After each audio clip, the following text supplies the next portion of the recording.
Now, 20,000 autistic pupils are persistently absent from secondary schools in the UK. That's according to new figures published by the Department for Education, which paint a bleak picture for the mental health of children living with the condition.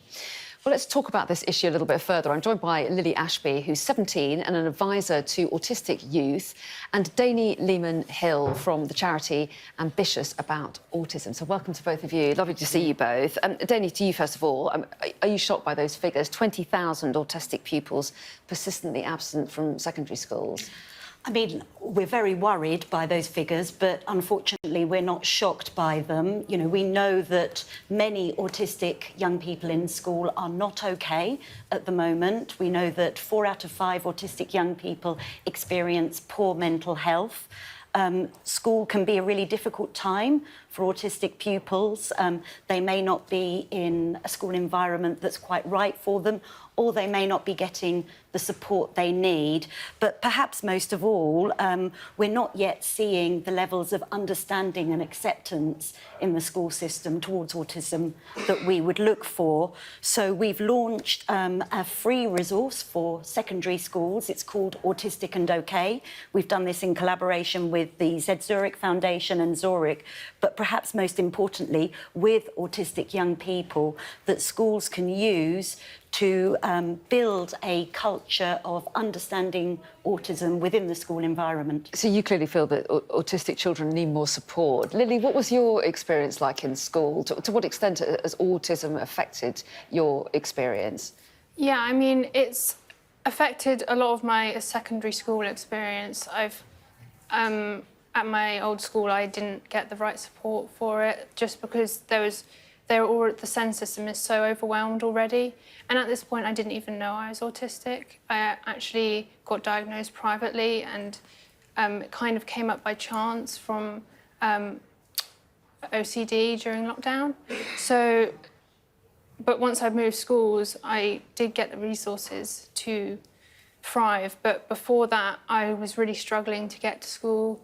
I was struggling to get up in the mornings and find the motivation for school. And previously in my primary school, I'd always loved learning and loved education, especially like maths. But when I was just going kind of downhill because there was no support for me, and it was this big environment, it's a very big change from primary school. And then lockdown happened, and online learning was even worse, and being all alone without any support from the SENCO, because I wasn't diagnosed at this point, and I wasn't considered disruptive enough too.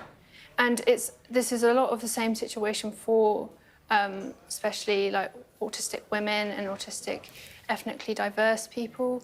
At my new school, we have a support group of autistic people, and we've all kind of had the experience of struggling to get diagnoses.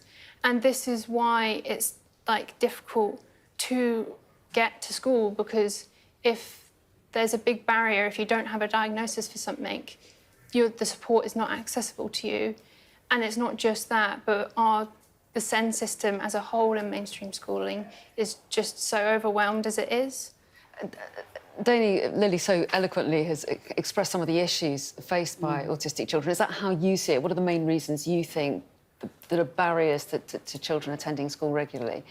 Well, you know, school can be quite a challenging environment for autistic young people. If that understanding and acceptance doesn't exist, you know, it can be hard for young people to go to school. You know, one mum was telling us that her young person only manages a couple of hours a week because their mental health is so poor, and every time they try to leave the house, they have a panic attack, which takes them a day to recover from. And this is really impacting on, you know, young people's well-being, because we know loneliness and isolation are issues for autistic young people, so obviously this is exacerbating that. But of course their attainment levels, you know, autistic young people aren't fulfilling their potential in GCSEs and A-levels. They're not able to transition to the destination of their choice beyond school because that support just isn't there. And that's why we really hope schools will grab this opportunity for a free resource that's downloadable on our website to access the toolkit that may help them to build that culture. OK, well, Dani and Lily, we really appreciate you coming in and talking about this issue. Really interesting to get your views on it. Thanks very much indeed.